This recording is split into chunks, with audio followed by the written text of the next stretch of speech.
The dust kicked up beneath Nathaniel Xavier's boots as he rode into the small town of Redemption Creek, the setting sun casting long shadows across the weathered boardwalks.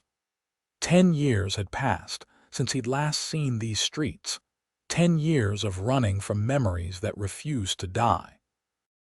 His heart thundered in his chest like a wild mustang as he spotted her standing outside the general store, her copper hair catching the dying light. Katherine Summers, the woman who had haunted his dreams for a decade, now standing before him as real as the Montana sky above. The year was 1875, and the West was changing. Railroad tracks stretched across the land like iron scars, bringing civilization closer each day. But here in Redemption Creek, tucked away in the shadow of the Bitterroot Mountains, time seemed to move more slowly. Nathaniel pulled his horse to a stop, his fingers tightening around the worn leather reins. Katherine hadn't noticed him yet, her attention focused on adjusting packages in her arms. He took the moment to study her, the familiar curve of her jaw, the way she tucked a strand of hair behind her ear. She was older now, a woman of 28, the girlish softness of her face replaced by a refined beauty that made his chest ache. When she finally looked up, and their eyes met across the dusty street, the world around them seemed to still. Recognition dawned in her eyes, followed by something Nathaniel couldn't quite read: surprise, perhaps, or wariness. He dismounted slowly, his spurs jingling against the hard-packed dirt. As he approached, he removed his hat, revealing sun-bleached hair that had once been the rich color of wheat. "Katherine," he said, his voice low and steady despite the tempest inside him. She regarded him with eyes the color of summer sage. "Nathaniel Xavier, I heard rumors you might be returning." He took another step forward, close enough now to see the faint freckles across her nose that summer always brought out. "I've waited for you," he said softly, the words escaping before he could think better of them. Katherine's expression remained guarded, but something flickered in her eyes, a memory, perhaps, of promises made under a starlit sky. "That's a long time to wait, Nathaniel. Some things are worth waiting for." He held her gaze, unashamed of the sincerity in his voice. A young boy's voice called out from the store behind her. "Mama, Mr. Holloway says we can have peppermint sticks." Katherine's eyes never left Nathaniel's face as she called back. "Just one, James. We need to be getting home for supper." The revelation hit Nathaniel like a physical blow. A child. Katherine had a child, which meant, "You're married," he said, the words tasting like ash in his mouth. Katherine adjusted the packages in her arms. "I was. Thomas passed 3 winters ago, pneumonia." Relief and shame washed over him, in equal measure: relief that she wasn't bound to another man, shame that he could feel such relief at the knowledge of another's death. "I'm sorry," he said, meaning it. A small boy with copper hair like his mother's bounded down the steps, clutching a striped candy stick. He stopped short at the sight of Nathaniel, sidling closer to Katherine's skirts.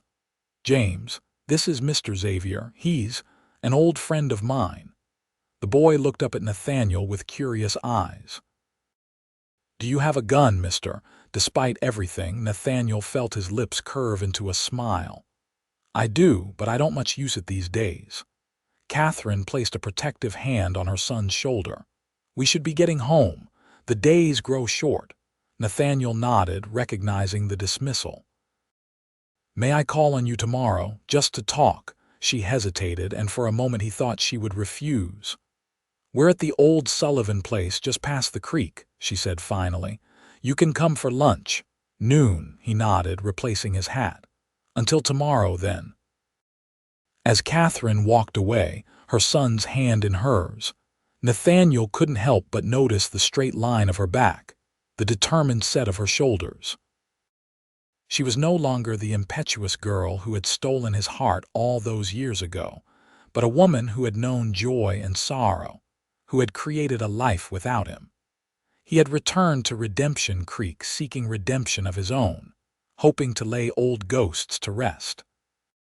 Instead, he had found Katherine Summers, as beautiful and unreachable as ever. Tomorrow couldn't come soon enough.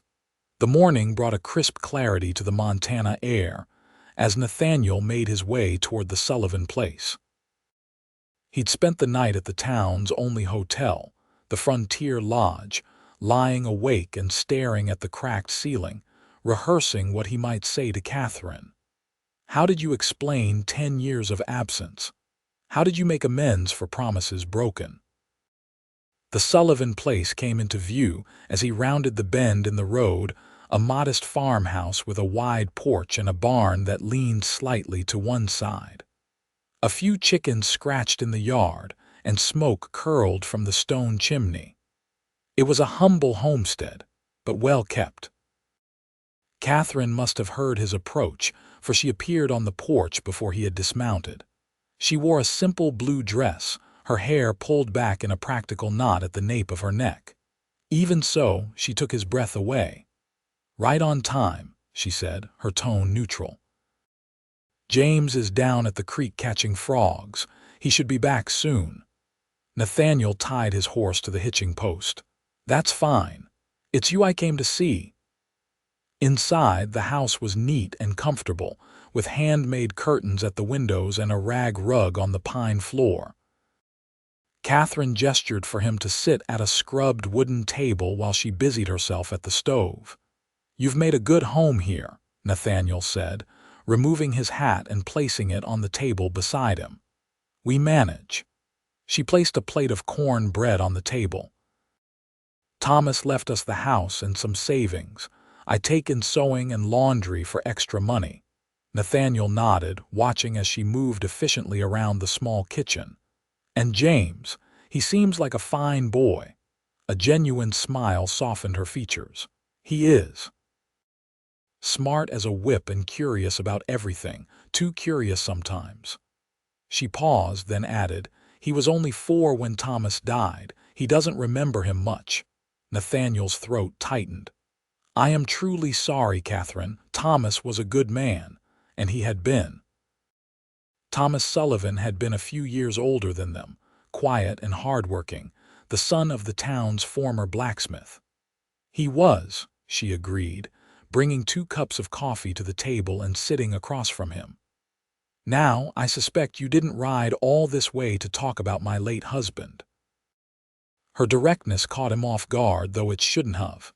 Katherine had never been one to dance around a subject. "No," he admitted. "I came back for you." Her eyebrows rose slightly. "After 10 years. That's quite a delayed return, Nathaniel." He wrapped his calloused hands around the warm cup. "I know I have no right to expect anything from you. I know I broke promises. You promised to come back in 6 months, she interrupted, her voice steady but with an undercurrent of old pain. 6 months turned into a year, then 2, then 5. Your letters stopped after 3 years. Nathaniel nodded, accepting the accusation. "I have no excuse worthy of offering you. I told myself I was making my fortune, that I needed to be worthy of you before I returned." "And did you make your fortune?" There was no bitterness in her question, only curiosity. "I did reasonably well. Bought into a silver mine in Nevada that paid out better than expected. I've got savings, investments." He shrugged. "But somewhere along the way, I realized that none of it meant anything without you to share it with." Katherine's eyes searched his face. "So you decided to come back just like that? After all this time?" "It wasn't just like that. I've thought about you every day for 10 years, Katherine. Every single day."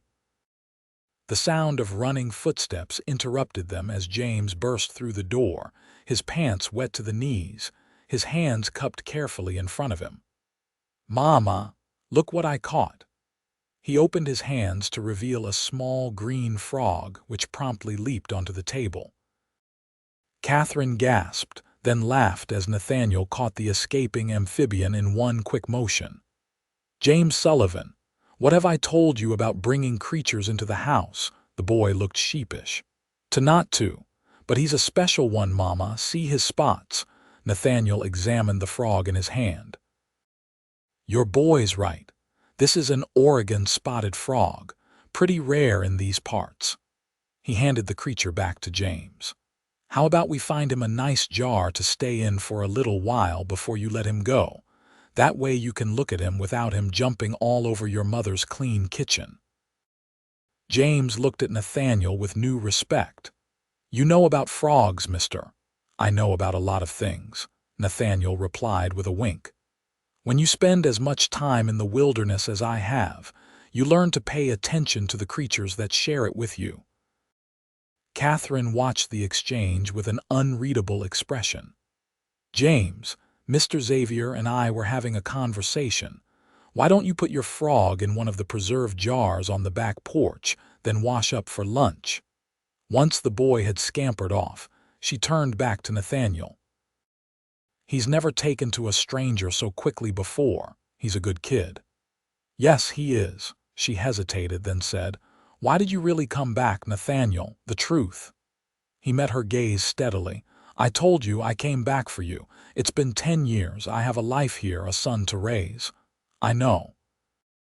And I'm not asking you to append everything on my account. All I'm asking for is a chance, Katherine. A chance to show you that I'm not the same reckless boy who rode out of town all those years ago. She was silent for a long moment. I'm not the same girl either. I know that too, he said softly. And I'd like the chance to know the woman you've become. Their eyes held, and for a moment Nathaniel thought he saw a flicker of the old warmth in her gaze. Then James returned, his hands dripping from washing, and the moment passed. Lunch was a surprisingly easy affair. James peppered Nathaniel with questions about his travels, and Nathaniel responded with stories that delighted the boy without being inappropriate for young ears. Katherine mostly listened, occasionally interjecting a question or comment. As the meal concluded, Katherine began clearing the dishes. James, why don't you go check on your frog? I'm sure he's wondering where you've gone. Once the boy had left, she turned to Nathaniel. I appreciate you being so good with him. It's easy. He's a fine boy. She nodded, then took a deep breath. I need time, Nathaniel. This is unexpected. I thought you were out of my life for good. I understand, he said, rising from the table. I'm staying at the Frontier Lodge for now. I'll be around, Katherine, but I won't press you. He moved toward the door, placing his hat back on his head. Thank you for lunch, and for listening. She followed him onto the porch. How long do you plan to stay in Redemption Creek? Nathaniel looked out at the rolling hills beyond the property, then back at her. As long as it takes. With a tip of his hat, he mounted his horse and rode back toward town, feeling Katherine's eyes on him long after he'd passed out of sight. The next few days passed slowly for Nathaniel. He reacquainted himself with the town, noting the changes a decade had brought. The saloon had expanded. There was a new church at the edge of town, and the old mercantile had changed hands. Many faces were familiar, though older now, and he received mixed reactions, some warm greetings, some cool stares from those who remembered his hasty departure, and the heartbroken young woman he'd left behind. On his third day back, he was sitting on the hotel's front porch when Sheriff Miller approached, his badge catching the afternoon sun. Xavier, the lawman nodded, taking a seat in the adjacent chair. Heard you were back in town. News travels fast, Nathaniel remarked, offering the sheriff a cigarette which the older man declined. Town this size, a man can't sneeze without someone saying bless you before he's done. The sheriff studied him. You staying long? Nathaniel shrugged. That depends. On Katherine Summers. That's between her and me, I think. Sheriff Miller leaned back in his chair. She had a rough time after you left, you know. Then she found some happiness with Thomas, only to lose him too. Folks around here are protective of her. As they should be, Nathaniel acknowledged. I'm not here to cause trouble, Sheriff. Good to hear. The lawman stood. Because I'd hate to have to run you out of town. I always did like you, despite your youthful stupidity. Nathaniel smiled slightly. I appreciate the warning, but it's unnecessary. I only want what's best for Katherine. Let's hope you mean that, Sheriff Miller said, touching the brim of his hat before walking away.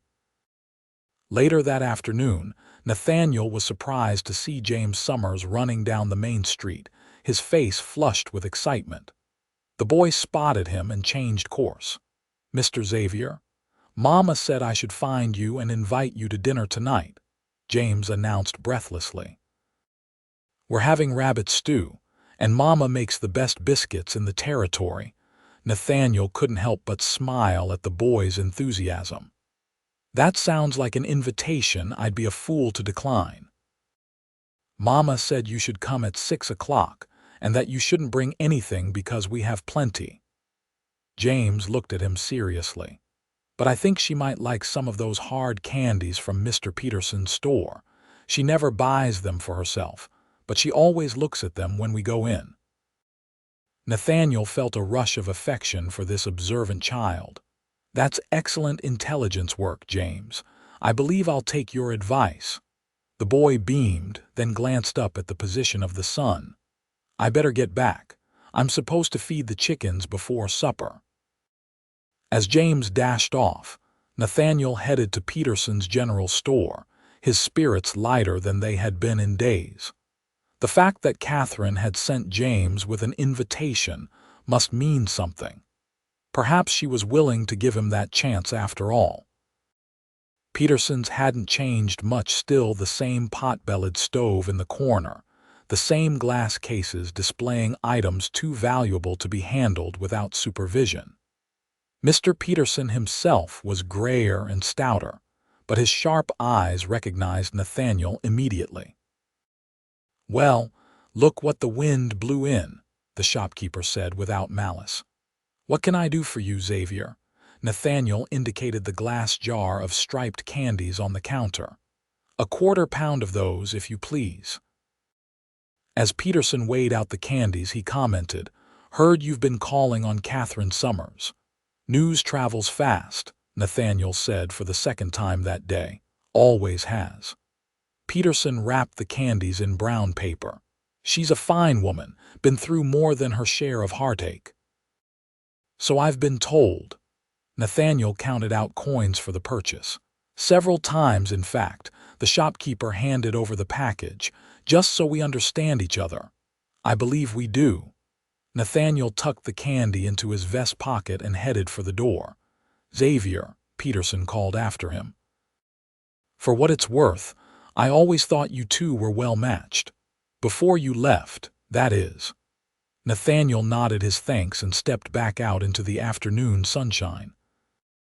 At precisely 6 o'clock, Nathaniel knocked on the door of the Sullivan place, a bouquet of wildflowers in one hand and the package of candies in his pocket. Katherine opened the door, wearing a different dress than before, a deep green that brought out the color of her eyes. Her hair was arranged more carefully too, with soft tendrils framing her face. You look beautiful, he said simply.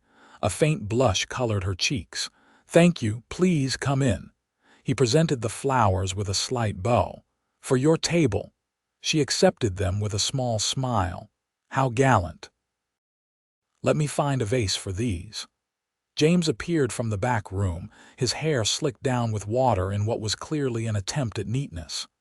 You came. Did you bring your gun, James? Katherine scolded from the kitchen. That's not an appropriate question for a dinner guest. Nathaniel chuckled. I left it at the hotel, James. A gentleman doesn't wear a sidearm to dinner with a lady. The boy looked slightly disappointed but rallied quickly. Mama let me help make the stew. I stirred it 15 times. Then I'm certain it will be excellent, Nathaniel assured him. He reached into his pocket. Oh, and I almost forgot. I brought something for after dinner. He handed the package of candies to Katherine as she returned with the flowers in a blue ceramic vase. She unwrapped the paper and her eyes widened slightly. "Peppermint drops, how did you know?" "A little bird told me," Nathaniel replied, winking at James, who giggled. "Well, thank you. That was thoughtful." She placed the candies on a small shelf. "Dinner is ready if you'd like to sit down." The meal was delicious, the conversation easy. James dominated much of the talk, regaling Nathaniel with stories of school and his adventures around the property. Katherine was quieter, but Nathaniel caught her watching him when she thought he wasn't looking. After dinner, James reluctantly went to bed, but only after extracting a promise from Nathaniel to teach him how to track animals sometime. "You've made quite an impression on my son," Katherine said as they sat on the porch, the night air cool and fragrant with the scent of pine. "He's easy to like." Nathaniel leaned back in his chair. "He reminds me of you, actually. You had that same curiosity, that same spark." She looked out at the darkened yard. "Life has a way of dampening sparks." "Not yours," he said quietly. "It's still there, I can see it." Katherine turned to face him. "What do you want from me, Nathaniel? Really?" He considered the question carefully. "I want the chance to know you again, to see if what we once had could still exist in some form. And if it doesn't, then I'll have my answer and I'll respect it." She was silent for a long moment. "When you left, I thought my heart would break. And then, when your letters became less frequent and finally stopped altogether, I had to face the fact that you weren't coming back." "I know," he said, regret heavy in his voice. "I have no excuse worthy of offering you. I'm not looking for excuses." She folded her hands in her lap. "I'm trying to understand what changed. Why now, after all this time?" Nathaniel looked up at the star-strewn sky, gathering his thoughts. 6 months ago, I was in a mining camp in Nevada. There was an accident, a cave-in. I was trapped for 3 days before they dug me out. During those 3 days, in the darkness, I had a lot of time to think about my life, about the choices I'd made." He turned to meet her gaze. "And the only regret that truly mattered was leaving you. Everything else, the fortune I thought I needed to make, the adventures I thought I had to have, it all seemed meaningless. I realized that I'd been running all those years, not towards something, but away from the fear of not being enough for you." Katherine's expression softened. "You were always enough, Nathaniel. I never wanted a fortune, I just wanted you." "I know that now," he said quietly. "I was young and foolish and afraid. By the time I realized my mistake, years had passed and I convinced myself it was too late, that you must hate me." "I tried to hate you," she admitted. "It would have been easier, but I couldn't." Hope flickered in Nathaniel's chest. "And now," she sighed, looking out at the darkness again. "Now I don't know what I feel. You were my first love, Nathaniel. A part of me will always care for you. But I'm not that young girl anymore. I have responsibilities, a child to consider." "I understand that," he said earnestly. "And I would never ask you to choose between me and James. He's part of the package, Katherine. I see that." She studied his face in the dim light from the windows. "You've changed. 10 years will do that to a man," he smiled slightly.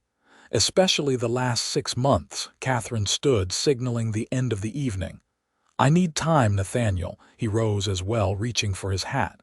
"You have it, all the time you need." As he prepared to leave, he hesitated, then reached into his pocket and withdrew a small, worn leather pouch. "I've carried this with me for 10 years. I'd like you to have it back." Katherine accepted the pouch with a questioning look. Opening it, she gasped softly as a small silver locket slid into her palm, the same locket she had given him the day he left, containing a tiny portrait of herself. "You kept it all this time." "It was all I had of you," he said simply. Their eyes met, and for a moment the years between them seemed to fall away. Then Katherine stepped back, clutching the locket. "Good night, Nathaniel." "Good night, Katherine," he replied, placing his hat on his head and descending the porch steps. As he rode back to town through the star-washed night, Nathaniel felt a cautious hope taking root in his heart. The door wasn't closed. Not entirely. The following week brought a steady rhythm to Nathaniel's days. He began looking at properties in and around Redemption Creek, testing the waters of potentially staying. The old Hargrove place, just outside town, caught his interest, a small ranch with good water and decent grazing land, fallen into disrepair after old man Hargrove's death 2 years prior. He spent several days examining the property, assessing what repairs would be needed, envisioning what it could become with some hard work and investment. It felt good to have a purpose, to be planning something concrete instead of drifting as he had for so many years. Katherine and James were never far from his thoughts, but true to his word, he didn't press. He saw them at church on Sunday, exchanged pleasantries in town when they happened to cross paths, but he waited for Katherine to make the next move. That move came unexpectedly one afternoon as he was discussing the Hargrove property with Mr. Simmons, the town's banker. They were standing outside the bank when Katherine approached, a basket of mending on her arm. "Mr. Simmons," she nodded to the banker, then turned to Nathaniel. "I was wondering if you might like to join us for a picnic by the creek this Sunday after church. James has been asking when you might come by again."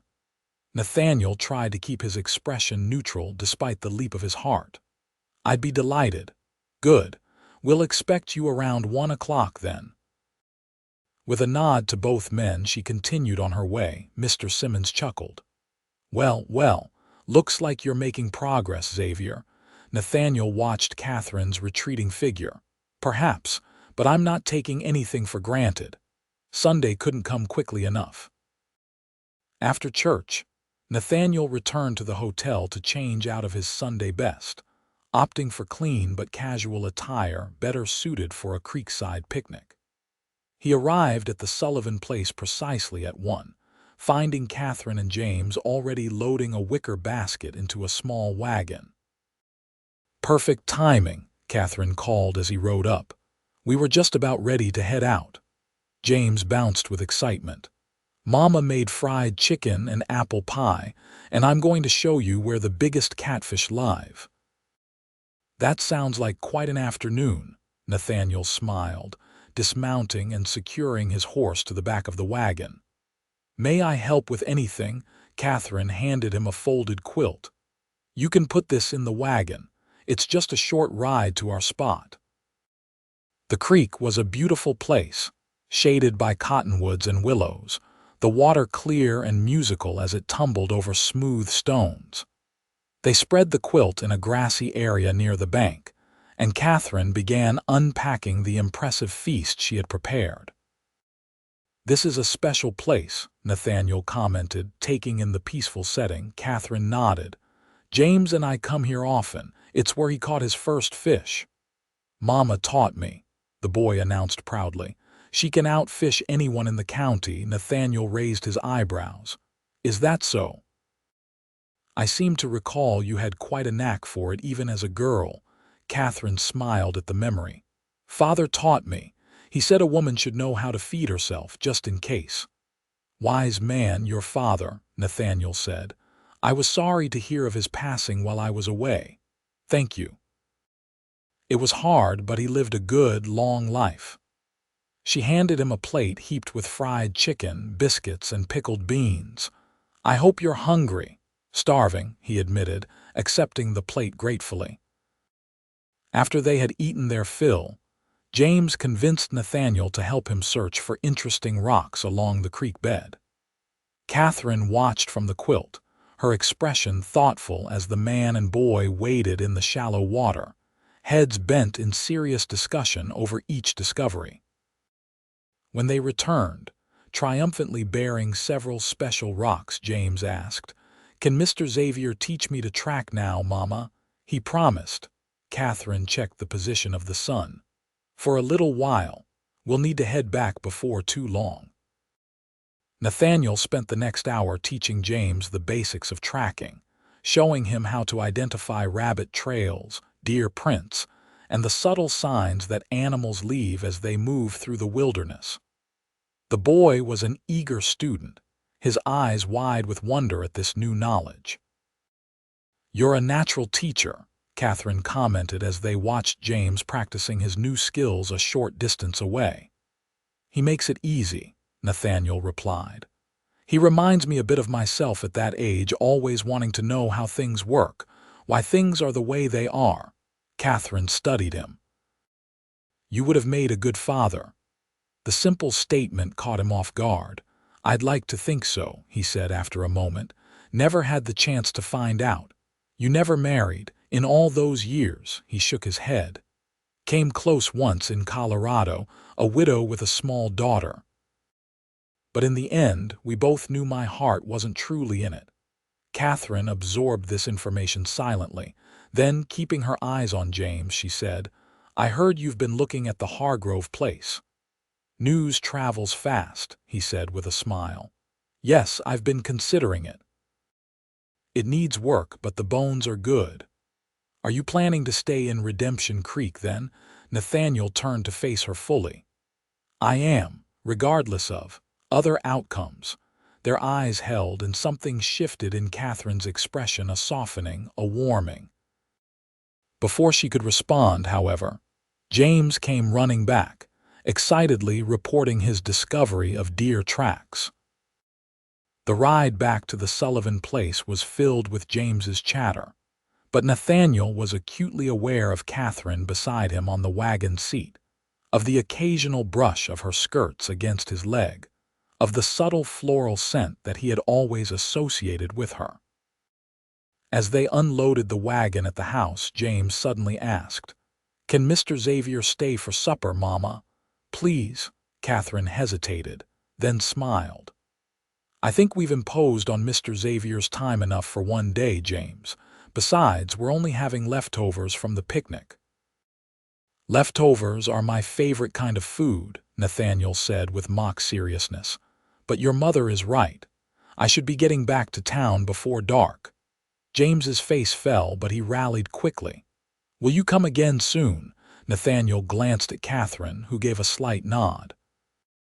"I'd like that very much," he told the boy. As he prepared to leave, Katherine walked with him to his horse. "Thank you for today," she said softly. "James had a wonderful time." "So did I," he replied, then added more quietly, "And you? Did you have a good time, Katherine?" She met his eyes, and the guarded look that had been there since his return was less pronounced. "I did. It was nice."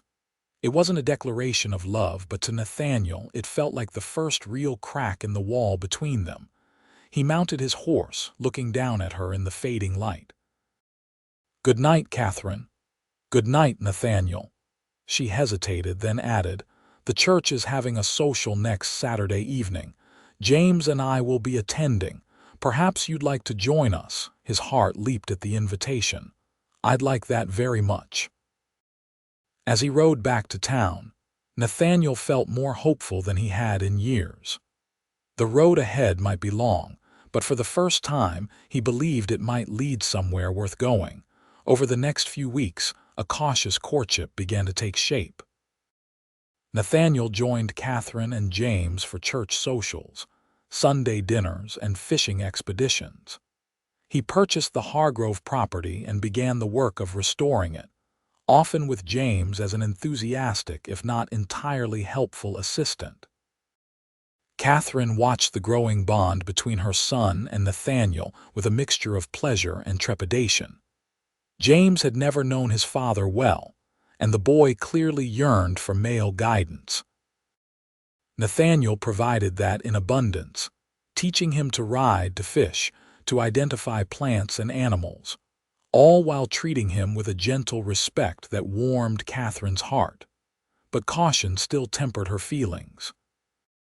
She had been hurt deeply once before, and the prospect of opening herself to that possibility again was frightening.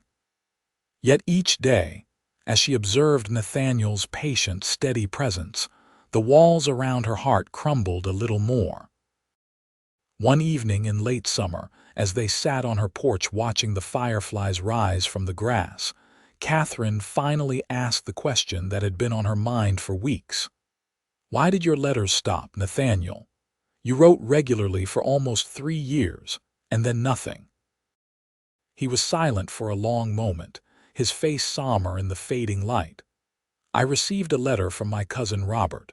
He mentioned, almost in passing, that you were to be married to Thomas Sullivan."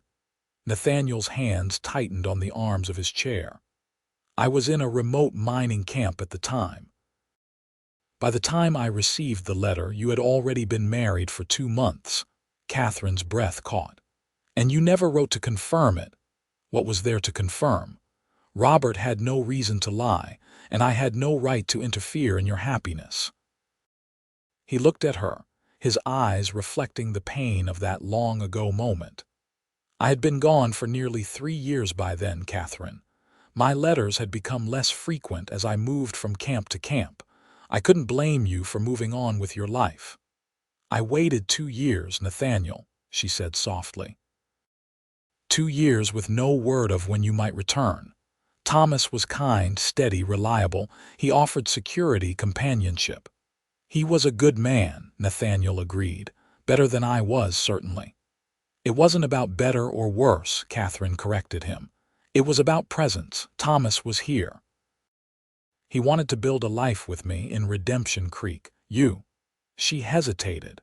"You always seem to be chasing something just over the horizon." Nathaniel nodded, accepting the truth of her words. "I was young and restless and foolish. I thought I needed to see what else was out there to make my mark on the world before settling down." "And did you make your mark?" He smiled ruefully. "Not in the way I imagined, but I learned a lot about what matters and what doesn't, about what I'm willing to sacrifice and what I'm not." They sat in companionable silence for a time, watching as the first stars appeared in the deepening blue of the sky. "I loved Thomas," Katherine said finally. "Not in the wild, consuming way I loved you when we were young, but in a quiet, steady way. He was good to me, good to James. His death left a hole in our lives."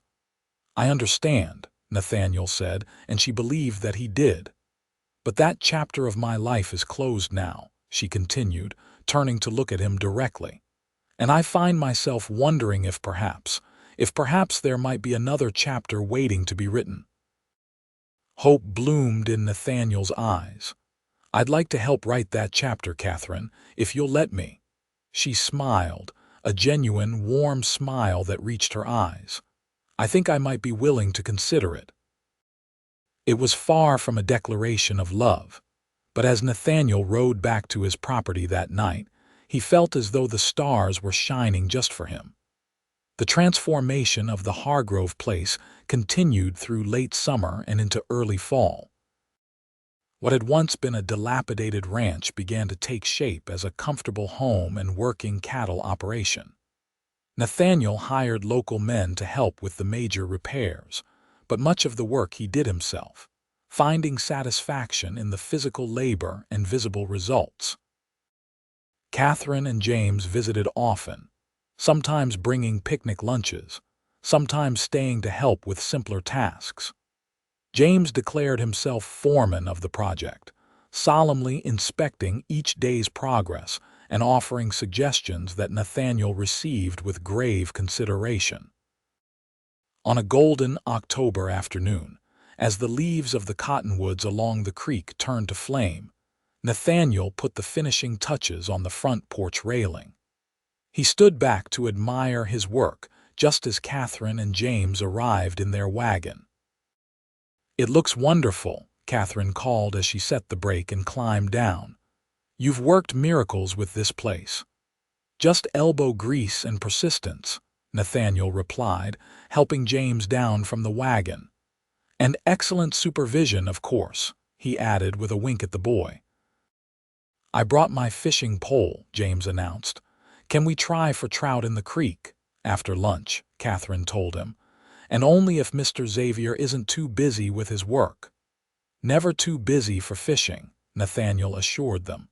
"Besides, the major work is done now." The house is livable, the barn is sound, and the fences will hold cattle when I bring them in next month. They ate lunch on the newly finished porch, sitting on crates since proper furniture was still to come. Katherine had brought fried chicken, cold potatoes, and apple cake, which they washed down with fresh cider. "This is becoming quite a home," she commented, looking around at the cleared yard, the repaired-out buildings, the fresh paint on the house. "It's getting there," Nathaniel agreed, "though it's still missing the most important elements." "What's that?" James asked around a mouthful of cake. "A family to fill it with life," Nathaniel said simply, his eyes meeting Katherine's over the boy's head. Color rose in her cheeks, but she didn't look away. Something silent passed between them, an acknowledgement of possibilities not yet spoken aloud. After lunch, Nathaniel took James down to the creek as promised, leaving Katherine to rest on the porch. As they approached the water, James suddenly asked, "Mr. Xavier, do you love my mama?" The directness of the question took Nathaniel by surprise. "What makes you ask that, James?" The boy shrugged, his expression serious beyond his years. "I see how you look at her. It's like how Mr. Peterson looks at Mrs. Peterson, and he says he's loved her for 40 years. Nathaniel smiled at the comparison. "Mr. Peterson is a wise man. And yes, James, I do love your mother. I have for a very long time. Even when you were away for all those years. Even then," Nathaniel confirmed, "though I didn't always understand it properly." James digested this information as they reached the creek bank. "If you love her, will you marry her? Mr. Peterson says when a man loves a lady proper, he marries her." Nathaniel crouched down to look the boy in the eye. "That's generally how it works, yes, but it's not entirely up to me. Your mother would have to agree to marry me." "Would you be my pa then?" James asked, his voice suddenly smaller. The question squeezed Nathaniel's heart. "If your mother agreed to marry me, and if you wanted me to be, then yes, I would be your pa. I'd be very proud to be your pa, James." The boy nodded solemnly. "I think I'd like that. My friend Billy has a pa who takes him hunting and teaches him to shoot. Would you do that?" "When you're a bit older, sure," Nathaniel agreed, relief and joy mingling in his chest. "For now, how about I teach you to catch the biggest trout in this creek?" James's face lit up, and they spent the next hour engaged in the serious business of fishing. When they returned to the house with 3 respectable trout, Katherine was sitting in the same spot on the porch, a thoughtful expression on her face. "Mama, look what we caught." James ran ahead, proudly displaying their catch. "Mr. Xavier says we can cook them for supper if we want to stay." Katherine raised her eyebrows at Nathaniel, who shrugged. "The stove works fine and I have a skillet. No fancy fixings, though." "Can we, Mama, please?" She hesitated, then nodded. "I suppose we could. It's not like we have pressing engagements back home." As the afternoon waned into evening, they prepared a simple but satisfying meal of fresh trout, fried to perfection, with the remains of their picnic lunch on the side. They ate by the light of oil lamps in the sparsely furnished main room of the house, sitting on crates around a makeshift table. "Needs a woman's touch," Katherine observed, looking around at the bare walls and minimal furnishings. "It does," Nathaniel agreed. "I've never had much eye for decorating." "Mama makes curtains and quilts and things," James informed him helpfully. "She could make this place real nice." Katherine shushed him, but Nathaniel smiled. "I'm sure she could, James. Your mother has always had excellent taste." As the evening grew late and James began to yawn, Katherine announced it was time to head home. Nathaniel walked them out to their wagon, helping James up before turning to Katherine. "Thank you for staying," he said softly. "It meant a lot to have you both here." She smiled up at him, her face gentle in the starlight. "It was nice, Nathaniel. This is becoming a lovely home." "It could be lovelier still," he said, his voice low. with the right people in it. Their eyes held for a long moment. Then, with a boldness that surprised them both, Katherine rose on tiptoe and pressed a soft kiss to his cheek. "Good night, Nathaniel," she whispered, allowing him to help her onto the wagon seat. "Good night, Katherine. Good night, James." He stepped back, his hand going automatically to the spot where her lips had touched his skin. As the wagon pulled away, James turned to wave enthusiastically. Nathaniel waved back, his heart too full for words. Inside the empty house, he moved slowly from room to room, seeing it with new eyes not just as a project to be completed, but as a potential home for the family he longed to create. In the main bedroom, he stood by the window, looking out at the star-strewn sky. "Please," he whispered to whatever powers might be listening, "please let this be my second chance." The following Sunday, after church, Nathaniel approached Katherine as the congregation dispersed into the bright autumn sunshine. "I was wondering if you and James might like to attend the harvest dance with me next Saturday," he said, oddly nervous despite the growing closeness between them. Katherine's eyes widened slightly. "The harvest dance? I haven't been to one since." She trailed off, but Nathaniel knew she was thinking of the last dance they had attended together, more than a decade ago. "It's been a while for me too," he admitted. "But I hear Mrs. Henderson is making her famous apple cider, and the Miller boys will be providing the music." James, who had been listening to this exchange, piped up, "Can I come too, Mama?" "Billy says there's going to be apple bobbing and games." Katherine smiled at her son's enthusiasm. "Yes, you can come. And yes, Nathaniel, we would be pleased to accompany you to the dance." "Excellent," he said, trying to contain his delight. "I'll pick you up at 6. The week passed in a flurry of preparations. Nathaniel ordered a new shirt and vest from the general store, had his boots polished to a shine, and even trimmed his beard more carefully than usual. The night before the dance, he found himself unreasonably nervous, like a boy preparing for his first social outing rather than a man of 32. When Saturday evening arrived, he drove his newly purchased buggy up to the Sullivan place precisely at 6. James burst out of the house as soon as he pulled up, dressed in his Sunday best, his hair slicked down with water. "Mama's still getting ready," the boy reported importantly. "She's wearing her special dress."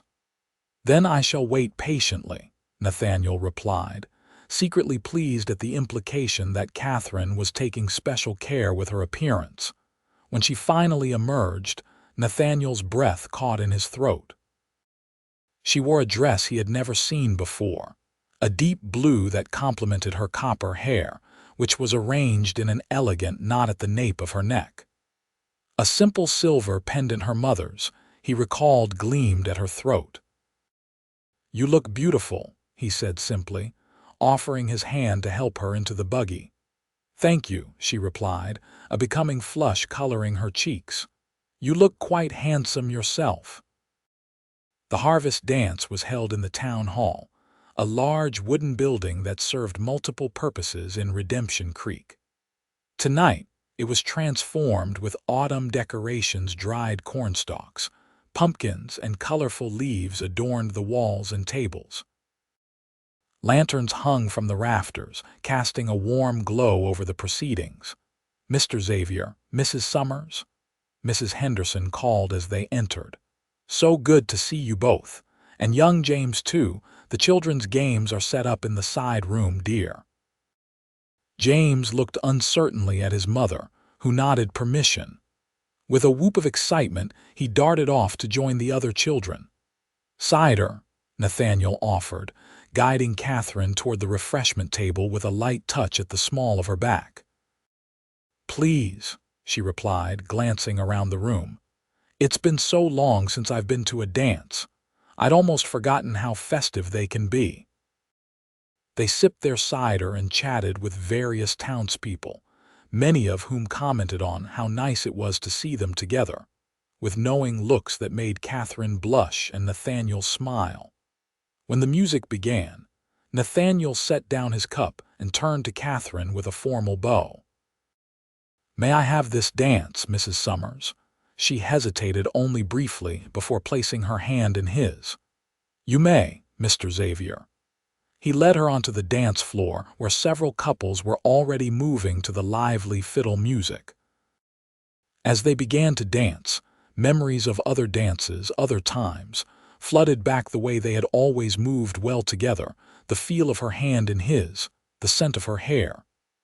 "You haven't forgotten how," Katherine commented as he guided her through a turn. "Some things the body remembers," he replied, his voice low and intimate. They danced several more dances, breaking only occasionally for refreshments or to check on James, who was thoroughly engaged in the children's activities. As the evening progressed, the music slowed and Nathaniel held Katherine closer for a waltz. "You remember the first time we danced together?" he asked, his mouth close to her ear. She nodded, her cheek brushing against his shoulder. "At the spring festival.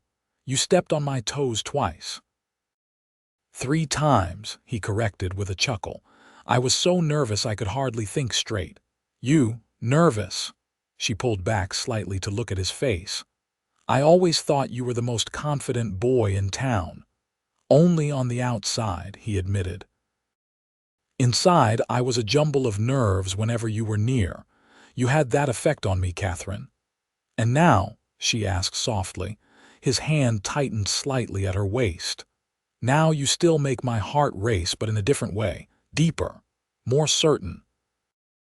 The music ended, but they remained standing close together, the rest of the room fading into the background. Nathaniel gazed down at her, at the woman who had haunted his dreams for a decade, now solid and real in his arms. "Katherine," he began, but was interrupted by a tug at his sleeve. "Mr. Xavier." James stood beside them, his face flushed with excitement. "I won the apple bobbing contest. I got 3 apples. The moment broken, Nathaniel and Katherine stepped apart. "That's fantastic, James," Nathaniel exclaimed, ruffling the boy's damp hair. "You must be a champion apple bobber." "The very best," Katherine agreed, smoothing her skirts. "But look at you, you're soaked. We should get you dried off before you catch a chill." As Katherine led James away to deal with his wet clothes, Nathaniel found a quiet corner to collect his thoughts. The evening had been magical, a glimpse of what could be. But he knew that the past still stood between them, that trust once broken was not easily restored. When Katherine returned, she seemed slightly more reserved, as if the brief separation had given her time to rebuild some of her defenses. "James is playing marbles with Billy," she reported. "Apparently winning the apple contest has made him quite the celebrity among the younger set." Nathaniel smiled. "He's a remarkable boy. You've done a wonderful job raising him, Katherine." "Thank you," she said, genuine warmth in her voice. "It hasn't always been easy, but he's worth every effort." They watched the dancing for a while, comfortable in their shared silence. Then, gathering his courage, Nathaniel turned to her. "Katherine, there's something I've been wanting to ask you." She looked at him expectantly, a flicker of something anticipation, apprehension, in her eyes. "Would you and James consider coming out to the ranch for Thanksgiving dinner? I know it's still a few weeks away, but I thought." He hesitated, then continued. "I thought it might be nice to create some new memories there, together." It wasn't the question he had initially intended to ask, but something in her manner made him hesitate, made him choose a safer path for now. Relief and perhaps a touch of disappointment crossed her face. "That would be lovely, Nathaniel. We'd be delighted to join you." "Good," he said, reaching for her hand and giving it a gentle squeeze. "That's settled then." The remainder of the evening passed pleasantly, if with slightly less magic than before. When it was time to leave, James had to be practically dragged away from his new friends, his protests only ceasing when Nathaniel promised to teach him to ride his own horse the following weekend. The drive back to the Sullivan place was quiet, James falling asleep against his mother's side within minutes. When they arrived, Nathaniel carried the sleeping boy inside and laid him gently on his bed while Katherine removed his shoes. "He's had quite an evening," Nathaniel whispered as they tiptoed out of the room. "He'll talk of nothing else for days," Katherine agreed, leading the way to the front porch. "Thank you for inviting us, Nathaniel. It was a wonderful night." "For me as well," he said, standing somewhat awkwardly by the porch steps. She waited, her face half shadowed in the porch light. "I want you to know that I meant what I said earlier, about how I feel, but I also want you to know that I understand your caution. I know I have to earn your trust again, and I'm willing to take all the time that requires." Katherine's expression softened.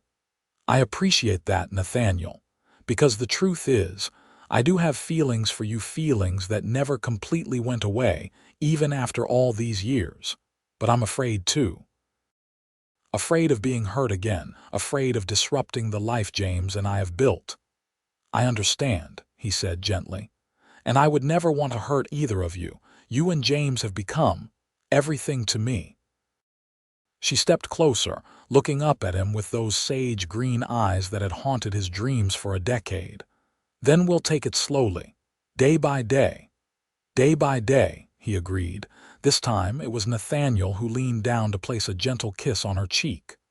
"Good night, Katherine." "Good night, Nathaniel," she replied, a soft smile curving her lips. As he drove back to his ranch, Nathaniel felt a profound sense of peace settling over him. The road ahead might be long, but for the first time in 10 years, he felt as though he was heading in exactly the right direction. The weeks leading up to Thanksgiving were filled with preparation and anticipation. Nathaniel threw himself into making his house worthy of hosting Katherine and James for the holiday, ordering furniture from Denver, acquiring proper dishes and cookware, even hanging curtains that Mrs. Henderson helped him select. My, the older woman had commented as she showed him different fabric samples. "You are serious about making a proper home, aren't you?" "Yes, madam, I am," he had replied simply. Katherine and James continued to visit regularly. James spent hours helping Nathaniel with the small herd of cattle he had purchased, learning to ride the gentle mare Nathaniel had bought specifically with the boy in mind. Katherine often brought sewing projects, sitting on the porch while the males of the household, as James proudly called them, went about their ranch work. One crisp November morning, a week before Thanksgiving, Nathaniel rode into town for supplies. As he was loading sacks of flour and sugar into his wagon, Sheriff Miller approached. "Xavier," the lawman nodded. "Got a minute, of course," Nathaniel replied, dusting off his hands. "Something wrong?" The sheriff leaned against the wagon. "Not wrong exactly. Just thought you should know there's been talk around town about you and the widow Summers." Nathaniel's expression remained neutral. "There usually is talk in a town this size." "True enough," Miller agreed. "But I thought you should know that Thomas Sullivan's brother is coming for Thanksgiving. Arriving on tomorrow's stage, from what I hear." This was unexpected news. "I didn't realize Thomas had a brother, younger brother, Daniel Sullivan. He was off fighting Indians with the cavalry when Thomas passed. By the time he got the news, the funeral was long over. He's been stationed out in Arizona Territory until recently." Nathaniel absorbed this information thoughtfully. "And he's coming here to visit Katherine and James," the sheriff nodded. "That's the word. Apparently, he's been corresponding with Katherine for some time, sending money for the boy's upkeep and such. I believe she's expecting him." "I see," Nathaniel said, though in truth, he wasn't sure what to make of this development. Katherine had never mentioned a brother-in-law, nor any correspondence with him. "Just thought you should know," Miller said, straightening up. Daniel Sullivan was always a hothead, even as a boy, and from what I gather, he and his brother were close. "Thank you for the information, Sheriff," Nathaniel said, his mind already racing ahead to what this might mean for his carefully building relationship with Katherine. He finished his errands in a distracted state, then headed out to the Sullivan place rather than returning directly to his ranch. He found Katherine in the yard, hanging laundry on the line. "Nathaniel," she greeted him with surprise. "I wasn't expecting you today." "I was in town," he explained, dismounting. "Katherine, I ran into Sheriff Miller. He mentioned that Thomas's brother is coming for Thanksgiving." A flash of guilt crossed her face. "Yes, Daniel is arriving tomorrow. I was going to tell you, but—" She trailed off, looking uncomfortable. "But what?" Nathaniel prompted gently. She sighed, abandoning the laundry to face him directly. "Daniel can be difficult. He's very protective of James and me, sees himself as the man of the family now that Thomas is gone. I was concerned about how he might react to your return." "I see," Nathaniel said, trying to keep the hurt from his voice. "And our Thanksgiving plans." Katherine twisted her hands in her apron. "That's another thing I needed to discuss with you. Daniel has insisted on spending the holiday with us here. I couldn't very well refuse him, Nathaniel. He's James's uncle, Thomas's brother." Nathaniel nodded slowly, understanding dawning. "And you'd prefer I not join you?" "It's not that I don't want you there," she hastened to explain. "It's just that Daniel has certain opinions about you based on what happened before." "Opinions he formed without ever meeting me," Nathaniel observed, unable to keep an edge from his voice. "Yes," she admitted. "It's unfair, I know. But Daniel can be stubborn, and I thought perhaps it would be better to let him adjust to the idea of your return before forcing a meeting." Nathaniel took a deep breath, reminding himself that anger would solve nothing. "I understand, Katherine. Family is important. And I appreciate you being honest with me now." "I should have told you sooner," she said, regret clear in her voice. "I just didn't know how." "It's all right," he assured her, though in truth, the news had shaken him more than he cared to admit. "Will you tell James I stopped by?" I brought him a new book from the general store." He reached into his saddlebag and withdrew a colorfully illustrated volume of adventure stories. "Of course," Katherine said, accepting the book. "Nathaniel, this doesn't change anything between us. I just need some time to help Daniel understand the situation." He nodded, hoping she was right. "I should get back to the ranch. There's plenty to do before winter sets in proper." As he mounted his horse, Katherine stepped closer. "Will you come for dinner on Sunday? Daniel will have had a few days to settle in by then." "Are you sure that's wise?" "I think it's necessary," she replied firmly. "I won't have my life dictated by anyone's discomfort, Nathaniel, not even my brother-in-law's." Her resolve strengthened his spirits. "Then I'll be here at noon on Sunday." The following days passed slowly for Nathaniel. He threw himself into work around the ranch, mending fences, reinforcing the barn against the coming winter. Anything to keep his hands busy and his mind from dwelling too much on what Daniel Sullivan's arrival might mean for his future with Katherine. Sunday dawned clear and cold, a thin layer of frost covering the ground. Nathaniel dressed with care for the dinner, choosing his newest shirt and the vest Katherine had once commented favorably upon. He wasn't typically a vain man, but today he wanted to present his best self. When he arrived at the Sullivan place, James ran out to greet him as usual, but Nathaniel could sense the boy's unusual tension. "Uncle Daniel is here," James reported in a stage whisper as Nathaniel dismounted. "He brought me a real army knife, but Mama says I can't carry it yet." "Your mother is a wise woman," Nathaniel replied, ruffling the boy's hair. "How are you finding your uncle?" James shrugged. "He's all right. He tells good stories about fighting Indians, but he doesn't know how to fish or track like you do." Nathaniel smiled despite his nerves. "Well, we all have different talents."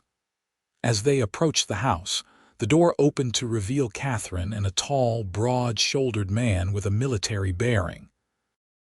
Daniel Sullivan was perhaps 30 years old, with the same dark hair and strong features Nathaniel remembered in Thomas, though lacking his elder brother's gentle eyes.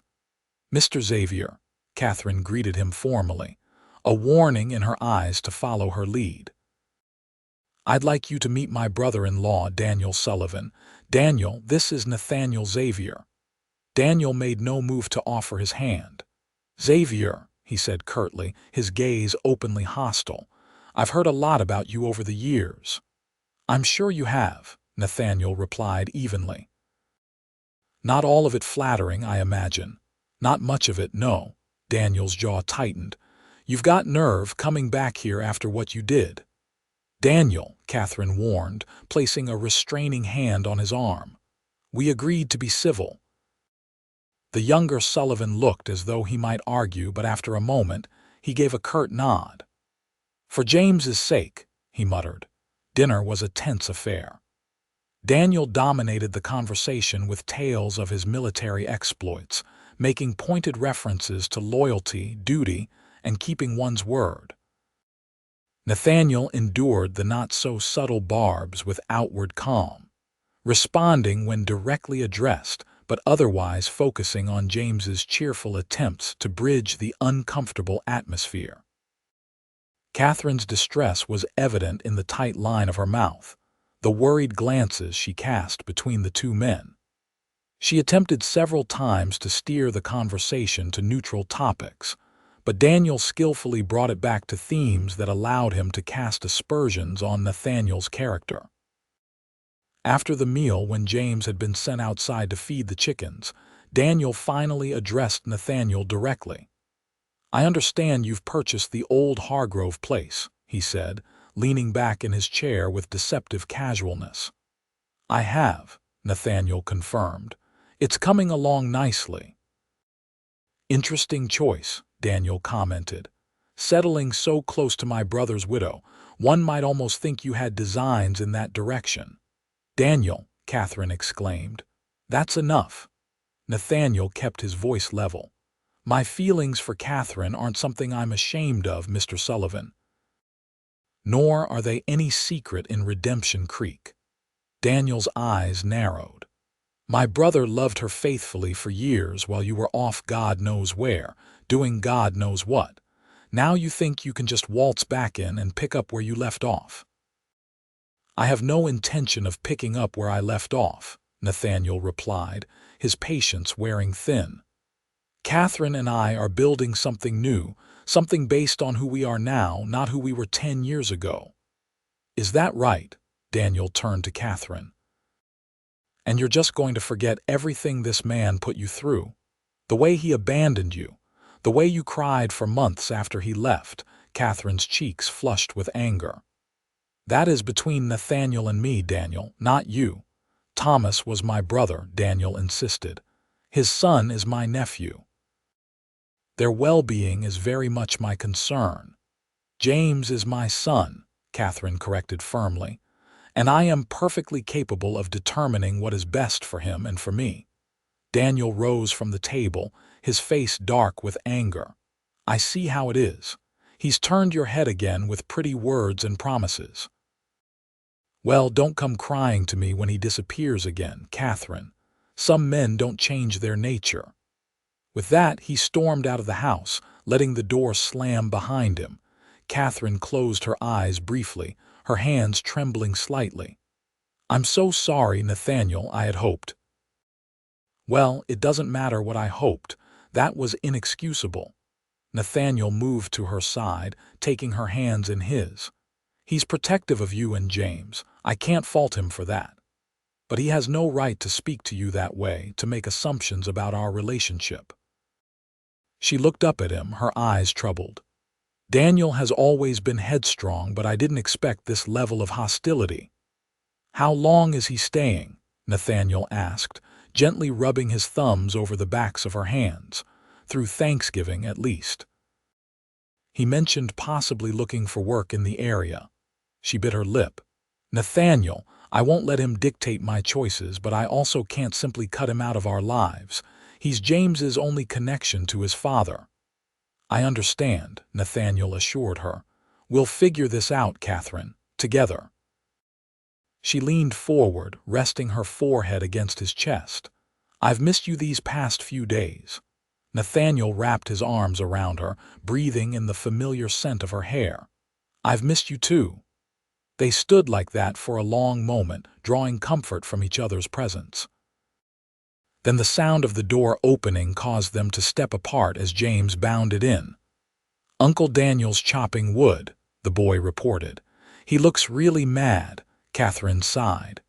Your uncle just needs some time to cool off, James. Why don't you show Mr. Xavier the new model ship you've been working on? As James eagerly led Nathaniel to see his project, Katherine moved to the window, watching her brother-in-law attack the woodpile with furious energy. She had known Daniel would be difficult, but she hadn't anticipated the depth of his animosity toward Nathaniel. The next few weeks would not be easy. True to Katherine's prediction, Daniel Sullivan's presence in Redemption Creek complicated matters considerably. He took a temporary position helping the blacksmith, which meant he was in town regularly, watching Nathaniel's comings and goings with evident suspicion. Thanksgiving was a strained affair, with Nathaniel dining alone at his ranch, while Katherine and James celebrated with Daniel at the Sullivan place. Nathaniel tried not to feel resentful, reminding himself that Katherine was in an impossible position, trying to balance her growing relationship with him against family obligations and her son's needs. December arrived with a dusting of snow and preparations for Christmas.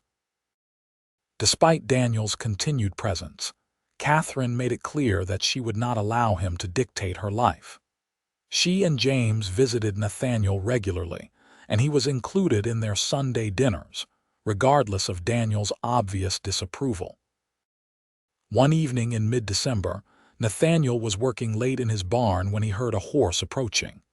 To his surprise, it was Katherine, riding alone in the gathering dusk. "Katherine," he said, hurrying to help her dismount, "is everything all right? Where's James?" "He's with Mrs. Henderson. She's teaching him to make Christmas cookies." She allowed Nathaniel to lift her down from the saddle, staying within the circle of his arms even after her feet touched the ground. "I needed to see you. Alone." The intensity in her voice sent a thrill through him. "Come inside. It's getting cold out here." In the warmth of his kitchen, Katherine removed her cloak and gloves, revealing a simple gray dress that somehow made her eyes seem even greener in the lamplight. "What's happened?" Nathaniel asked, pouring her a cup of coffee from the pot he kept simmering on the stove. "Daniel has asked me to marry him," she said without preamble. Nathaniel nearly dropped the cup. "What?" Katherine took the coffee from his suddenly unsteady hand. "Not in a romantic sense." He presented it as a practical arrangement. "For James's sake," he said, "so the boy would have a father figure, so I would have security." Nathaniel struggled to process this information. "And what did you tell him?" "I told him I already had prospects in that direction." She looked at him directly, a challenge in her gaze. "I told him my heart was already spoken for." Hope and uncertainty warred within Nathaniel's chest. "Katherine." He was furious, she continued, setting down her untouched coffee. "Said I was making a grave mistake, that you would leave again at the first opportunity. I told him he didn't know you, doesn't know the man you've become." Nathaniel moved closer, drawn by the fire in her eyes, the determination in her voice. "And do you know the man I've become?" "I believe I do," she said softly. "You're still the boy I fell in love with, the same courage, the same kindness, but you're also something more now, something steadier, more certain. I am certain, he agreed, reaching for her hands. Certain about what I want, about who I want to spend my life with. Katherine squeezed his fingers. Daniel has decided to leave after Christmas. He's accepted that I won't change my mind about his proposal, but he's still concerned about your intentions. My intentions are honorable, Katherine. They always have been, even when my actions were less so. She stepped closer, close enough that he could feel the warmth of her body, smell the faint lavender scent of her hair.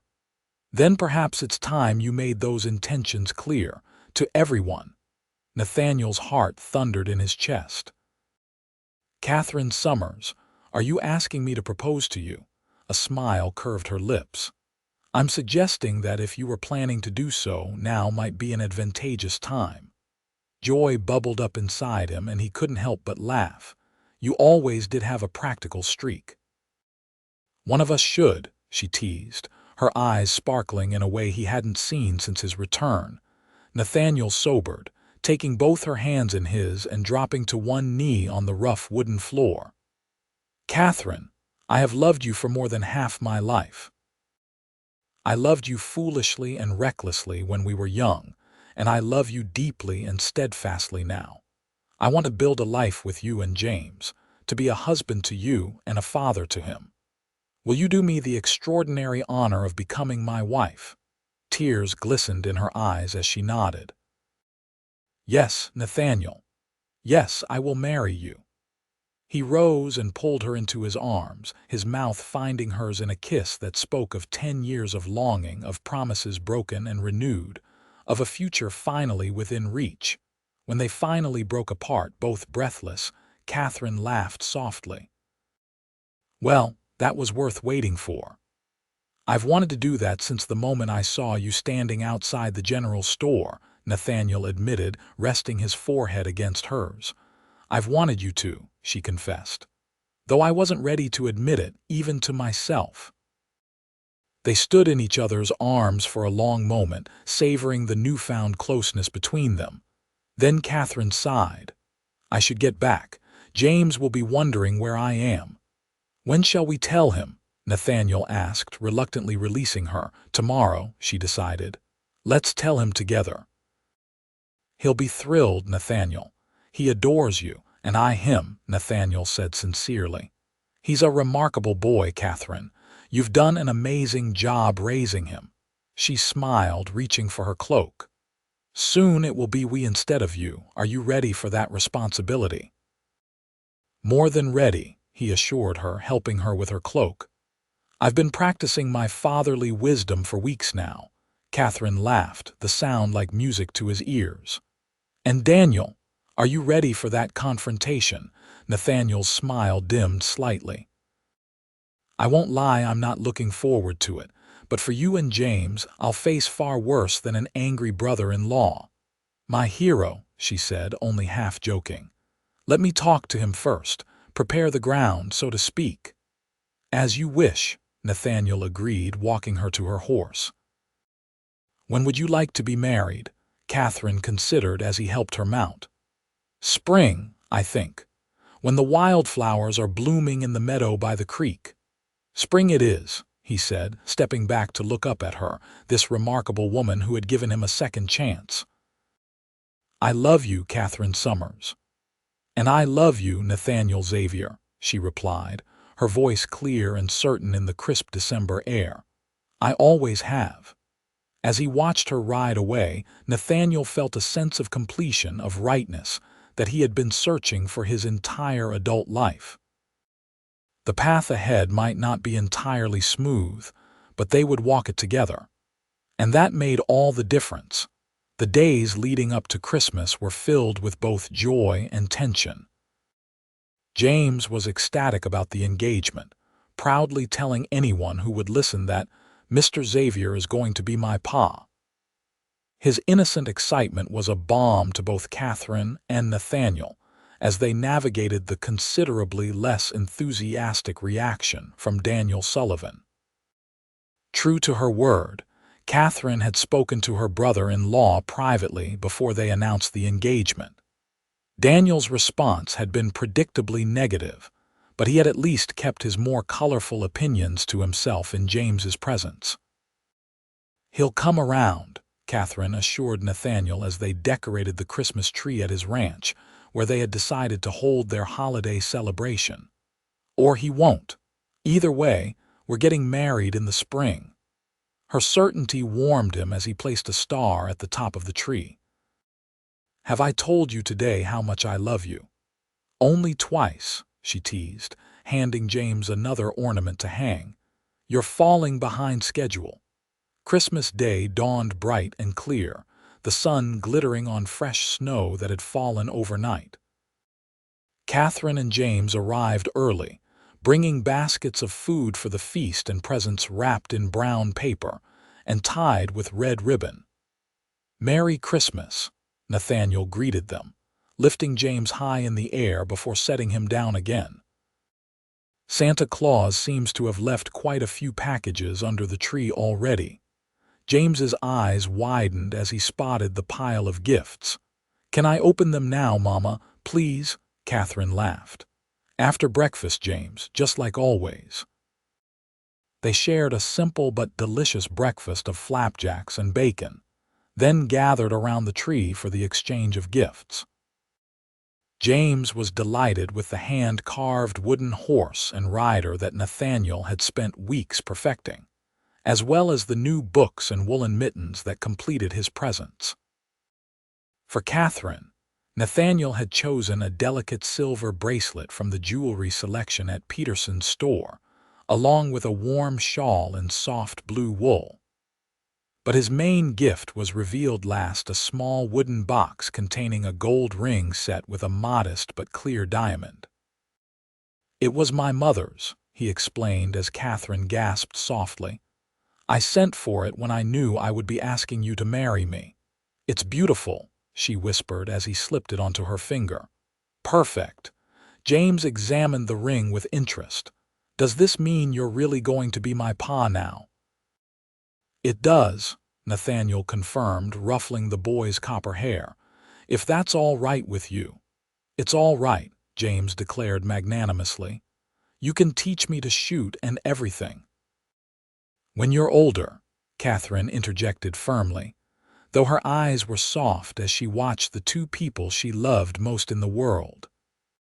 For Nathaniel, Katherine and James had collaborated on a finely tooled leather journal. "For all your stories," Katherine explained, and a new saddle blanket that James proudly announced he had helped to select. "There's one more," James said, pulling a small package from behind his back. "I made it myself."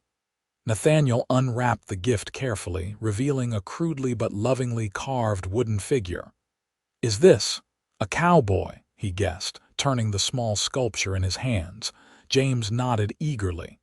"It's you, see, he has a hat like yours and everything." "It's magnificent," Nathaniel declared, genuinely touched by the boy's effort. "The best present I've ever received." The remainder of the day was spent in quiet enjoyment of each other's company. They feasted on roast goose and all the trimmings, played games by the fire, and sang carols as evening fell.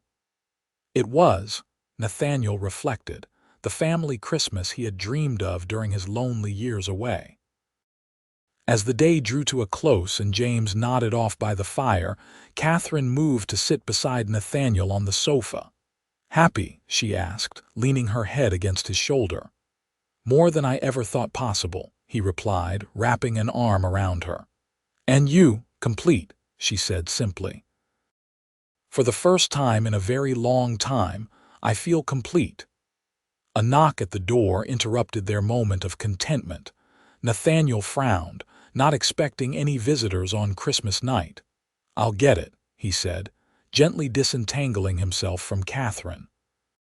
When he opened the door, Daniel Sullivan stood on the threshold, snow dusting his hat and shoulders. "Sullivan," Nathaniel greeted him cautiously, "this is unexpected." Daniel shifted uncomfortably. "May I come in? It's freezing out here." Nathaniel stepped back, allowing the younger man to enter. Katherine had risen from the sofa, her expression wary as she spotted her brother-in-law, Daniel. "What brings you here on Christmas night?" Daniel removed his hat, turning it nervously in his hands. "I owe you both an apology," he said stiffly. "I've been difficult, more than difficult, downright hostile."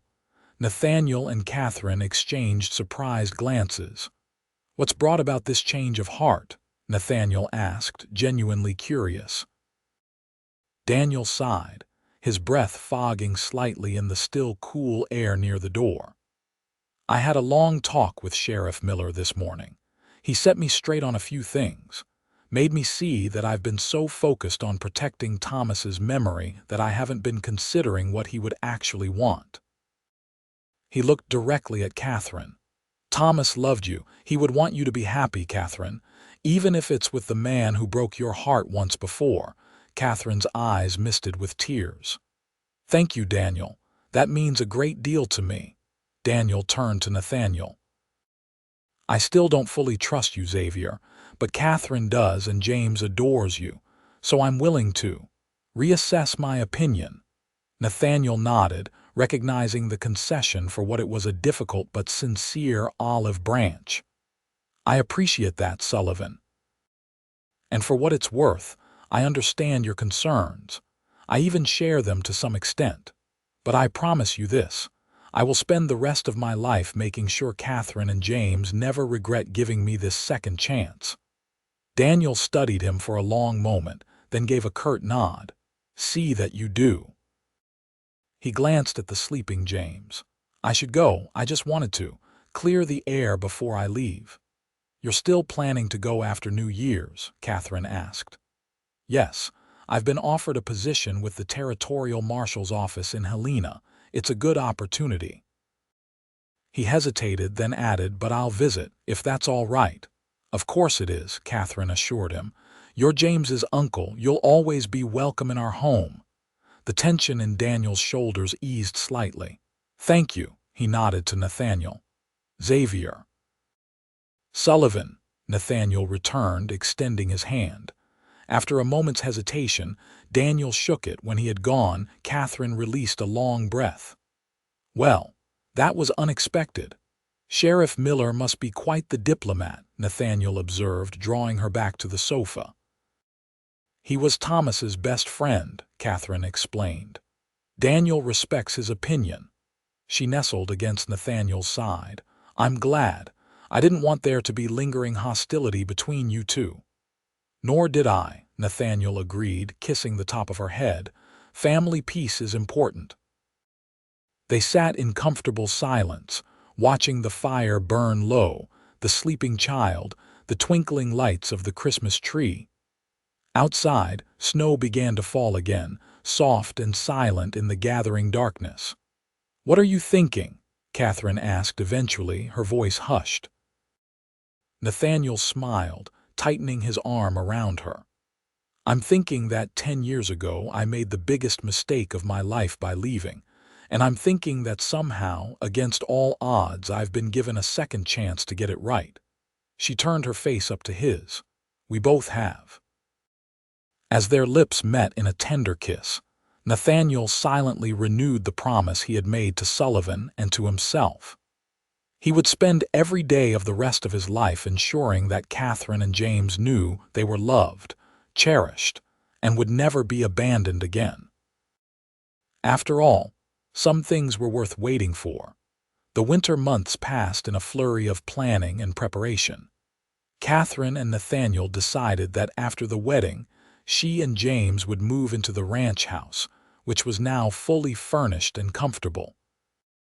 The Sullivan place would be rented to a young couple just arriving from back east, providing additional income for their new family.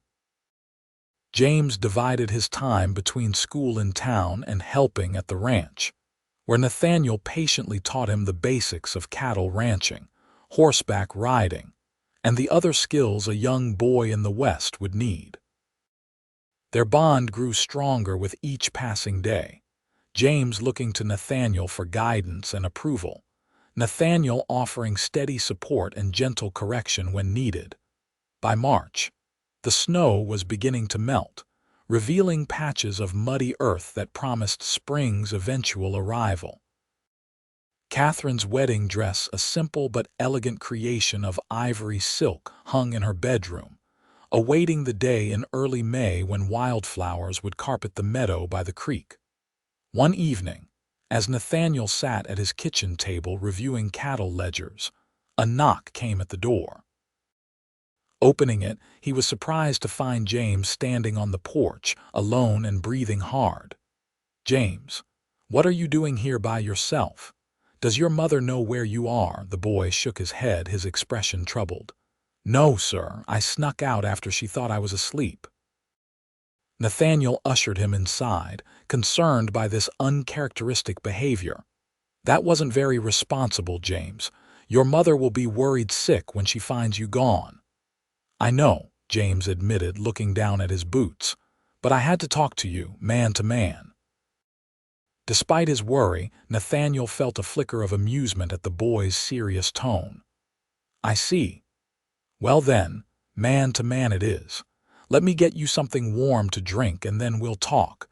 But first, I need to send one of the ranch hands to let your mother know you're safe." After dispatching a worker to the Sullivan place with a message, Nathaniel returned to find James seated at the kitchen table, his small face set in lines of concentration. "Now," Nathaniel said, placing a cup of hot chocolate before the boy. "What was so important that you risked getting into serious trouble by coming here alone after dark?" James took a deep breath. "It's about you marrying Mama." A cold knot formed in Nathaniel's stomach. "I see. Are you having second thoughts about that, James?" "No." The boy exclaimed, then more quietly, "No, sir. I want you to marry Mama. I want you to be my pa." Relief washed over Nathaniel. "I'm very glad to hear that. So what's troubling you?" James fidgeted with his cup. "Billy Peterson says that when men marry widows with children, they sometimes send the children away to school, or to live with other relatives." Understanding dawned. "And you're worried that, after the wedding, I might send you away?" James nodded, not meeting Nathaniel's eyes. "Billy says his cousin had to go live with his grandma when his ma got remarried." Nathaniel moved his chair closer to the boys. "James, look at me." When the child raised his eyes, Nathaniel continued firmly, "I would never, ever send you away. When I asked your mother to marry me, I was asking to become a family with both of you. You're not some complication or burden. You're a wonderful, bright, kind-hearted boy, and I consider it a privilege to become your father." James's expression brightened. "Really?" "Really," Nathaniel confirmed. "In fact, I've been making plans for us. I thought this summer we might build a tree house down by the creek, and when you're a little older we'll take a proper camping trip into the mountains. Would you like that?" "Yes, sir." James exclaimed, his earlier worry forgotten in the excitement of these prospects. "Good. That's settled then." Nathaniel ruffled the boy's hair. "Now we should probably prepare ourselves for your mother's arrival. She's likely to be quite upset with both of us." As if on cue, the sound of a wagon approaching at high speed reached them. Moments later, Katherine burst through the door, her hair wind-blown, her expression a mixture of fear and anger. "James Sullivan," she exclaimed, rushing to gather her son into a fierce embrace. "Do you have any idea how terrified I was when I found your bed empty? What were you thinking, young man?" "I'm sorry, Mama," James mumbled against her shoulder. "I needed to ask Mr. Xavier something important." Katherine released him, her hands on his shoulders as she looked sternly into his face. "Nothing is so important that you risk your safety by wandering alone at night. Do you understand me?" "Yes, madam," James replied contritely. Katherine turned to Nathaniel. "And you? Why didn't you bring him straight home?" "He was upset," Nathaniel explained gently. "I thought it best to hear him out before returning him to you. I did send word immediately that he was safe." Some of the tension left Katherine's shoulders. "Yes, Your ranch hand arrived just as I was saddling the horse. Thank you for that, at least." She sighed, the last of her anger fading. "What was so urgent, James? What couldn't wait until morning?" James glanced at Nathaniel, who nodded encouragingly. "I was scared that after you got married, Mr. Xavier might send me away." Billy Peterson said. "Oh, James," Katherine interrupted, her expression softening. "Is that what this is about?" She knelt before her son, taking his hands in hers. "Billy Peterson doesn't know what he's talking about. Nathaniel would never send you away. We're going to be a family, all three of us." "That's what he said too," James confirmed, looking considerably more cheerful. "And he said we can build a tree house this summer." Katherine raised an eyebrow at Nathaniel, who shrugged sheepishly. "Every boy needs a tree house." She shook her head, but a smile tugged at the corners of her mouth. "We'll discuss that later. Right now, young man, it's well past your bedtime and you have a lot of explaining to do on the ride home." As Katherine bundled James into the wagon, Nathaniel touched her arm. "I'll ride alongside you. It's too dark for you to be out alone." She nodded gratefully. "Thank you." The ride back to the Sullivan place was quiet, James falling asleep against his mother's side despite the bumpy road. When they arrived, Nathaniel carried the sleeping boy to his bed while Katherine turned down the lamps that she had left burning in her haste to find her son. "He'll sleep soundly now," Nathaniel commented as he joined Katherine in the main room. "All that worrying and adventure has worn him out." "I still can't believe he snuck out like that," Katherine said, sinking into a chair by the fire. "He's never done anything so reckless before." Nathaniel sat opposite her. "It was important to him, Katherine. He needed reassurance." "I know," she sighed. "I just wish he had come to me with his concerns." "Some things a boy needs to hear from a man," Nathaniel said gently, "especially when they concern his place in a changing family." Katherine studied him for a long moment. "You're already a good father to him, you know. He trusts you, looks up to you." "I'm trying," Nathaniel said simply. "He makes it easy." She reached across the space between them to take his hand. 6 more weeks until the wedding. Sometimes it seems like forever. And sometimes it seems too soon," he teased. "Are you having second thoughts, Katherine Summers?" "Not a single one," she assured him, her eyes warm in the firelight. "I've waited 10 years for you, Nathaniel Xavier. 6 more weeks is nothing." He brought her hand to his lips. "I've waited for you too, though I didn't always know it. And you're right, 6 weeks is nothing compared to a lifetime together." As he rode back to his ranch that night, Nathaniel reflected on the curious path that had led him to this moment. 10 years of wandering, searching for something he couldn't name, only to find it waiting for him in the place he had left behind. Some journeys, it seemed, were circular. You traveled far and wide, only to discover that what you truly needed had been at the starting point all along. The first week of May brought the wildflowers that Katherine had wished for: carpets of blue lupine, golden balsam root, and delicate white spring beauties, spreading across the meadows and hillsides around Redemption Creek. The wedding was set for Saturday, May 8, 1876, to be held outdoors by the creek if weather permitted, or in the church if not. The entire town seemed involved in the preparations. Mrs. Henderson coordinated the food, Mr. Peterson donated spirits for the celebration, and Sheriff Miller volunteered to keep order, though he admitted it was mostly an excuse to enjoy the festivities. The day before the wedding, Daniel Sullivan arrived on the afternoon stage, true to his promise to attend. His demeanor toward Nathaniel remained reserved but respectful, and he seemed genuinely pleased by James's excitement about the upcoming ceremony. "The boy looks happy," Daniel commented to Katherine as they watched James helping Nathaniel load supplies for the reception. "Healthier, too, there's color in his cheeks." "He is happy," Katherine confirmed. "They both are. Nathaniel is wonderful with him. Daniel nodded slowly. I can see that. And you, are you happy, Katherine? She turned to her brother-in-law with a gentle smile. Happier than I ever expected to be again, Daniel, truly. He studied her face, then seemed satisfied with what he saw there. Good. That's what Thomas would have wanted.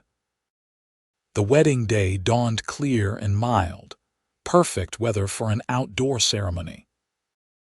The women of Redemption Creek had transformed the meadow by the creek into a natural cathedral, with white ribbons marking the aisle and flower garlands adorning the simple arch where Reverend Chambers would perform the ceremony. In the Sullivan house, Katherine stood before the mirror in her bedroom, hardly recognizing the woman who gazed back at her. The ivory silk dress, with its modest train and delicate lace at the collar and cuffs, transformed her from the practical widow into a bride once more. Her copper hair was arranged in an elegant coiffure, adorned with tiny white flowers that Mrs. Henderson had helped to place. You look beautiful, Mama, James said from the doorway, resplendent in his new suit, his hair slicked down with water in a now familiar attempt at neatness. Katherine turned, smiling at her son. Thank you, James. You look very handsome yourself. Uncle Daniel says it's time to go, the boy reported. The wagon is ready. Then we shouldn't keep everyone waiting. Katherine took a deep breath, smoothing her hands over the silk of her dress. Are you ready, James? Yes, madam, he replied solemnly. I practiced carrying the rings all morning. I won't drop them, I promise. I know you won't, she assured him, taking a final look around the bedroom that had been hers for so many years. Tomorrow, she would wake up in a different house, as a different woman, no longer Katherine Summers, but Katherine Xavier. The thought filled her with a quiet joy that bordered on disbelief. After all the years of heartache and loss, she had found love again with the very man whose departure had caused her such pain a decade ago. Life, it seemed, moved in mysterious circles. The ride to the meadow was short but emotional for Katherine. Daniel drove the wagon, unusually gentle in his handling of the horses, while James chattered excitedly beside him. Katherine sat in the back, her dress carefully arranged around her, her thoughts on the man waiting for her at the end of the ribbon-marked aisle. When they arrived, it seemed as though the entire population of Redemption Creek had turned out for the occasion. Chairs had been set up in neat rows, now filled with townspeople in their Sunday best. At the front, beneath the flower-draped arch, stood Reverend Chambers and Nathaniel, the latter looking more handsome than Katherine had ever seen him in a new black suit and crisp white shirt. Daniel helped her down from the wagon, then offered his arm. I'd be honored to walk you down the aisle, Katherine, if you'll have me. Touched by the gesture, Katherine nodded. I'd like that very much, Daniel. Thank you. As the assembled guests rose to their feet, Katherine took Daniel's arm and began the walk toward her future. James preceded them, carrying a small pillow with the rings, his face a study in concentration. But Katherine's eyes were fixed on Nathaniel. When their gazes met, the rest of the world seemed to fall away. There was only this man, this moment, this second chance that fate had granted them. When she reached the arch, Daniel placed her hand in Nathaniel's, then stepped back to take his seat in the front row. Nathaniel's fingers tightened around hers, warm and steady. You look beautiful, he whispered, his eyes shining with love and something that might have been disbelief that this moment was finally here. So do you, she whispered back, earning a smile that made her heart skip. Reverend Chambers cleared his throat, bringing their attention back to the ceremony. Dearly beloved, he began, his voice carrying across the meadow, we are gathered here today to witness the union of Nathaniel Xavier and Katherine Summers in holy matrimony. The words of the ceremony washed over Katherine like a gentle tide. She was acutely aware of Nathaniel beside her, of James standing proudly nearby, of the assembled townspeople who had watched her life unfold over the years, her joys and sorrows, her losses and recoveries. When it came time for the vows, Nathaniel turned to face her fully, taking both her hands in his. "Katherine," he began, his voice steady despite the emotion evident in his eyes. "10 years ago, I made the biggest mistake of my life by leaving you. I've spent every day since then learning what truly matters: loyalty, commitment, love that endures beyond distance and time. Today, I promise you that I will never leave again. I will be your partner, your friend, your champion, and your shelter. I will love you and James with every breath in my body, every beat of my heart, for all the days of my life." Tears welled in Katherine's eyes as she responded with her own vows. "Nathaniel, our path has been neither straight nor easy, but it has led us here to this moment, to this second chance. Today, I give you my trust, my friendship, and my love. I promise to walk beside you through whatever life brings, to create a home and a family with you, to cherish the man you are and the father you will be to James. You are my first love and my last love, the beginning and the end of my heart's journey." James presented the rings with solemn dignity, and as Nathaniel slipped the simple gold band onto Katherine's finger, joining it with her engagement ring, she felt a sense of completion that had eluded her for so long. "By the power vested in me," Reverend Chambers proclaimed, "I now pronounce you husband and wife. You may kiss your bride." Nathaniel cupped Katherine's face gently in his hands, his eyes saying everything his words had not. When their lips met, the assembled guests erupted in cheers and applause, but Katherine heard nothing beyond the pounding of her own heart. They were married. After 10 years of separation, of different paths and different lives, they had found their way back to each other.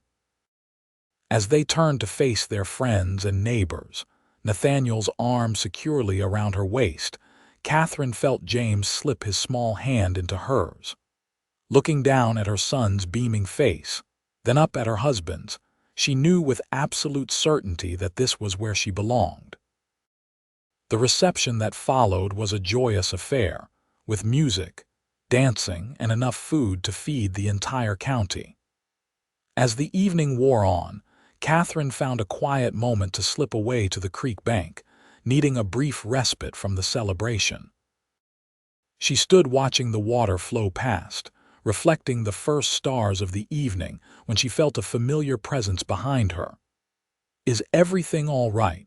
Nathaniel asked, his arms slipping around her waist. Katherine leaned back against his chest, savoring the solid warmth of him. "Everything is perfect. I just needed a moment to take it all in." He pressed a kiss to her temple. "It has been quite a day."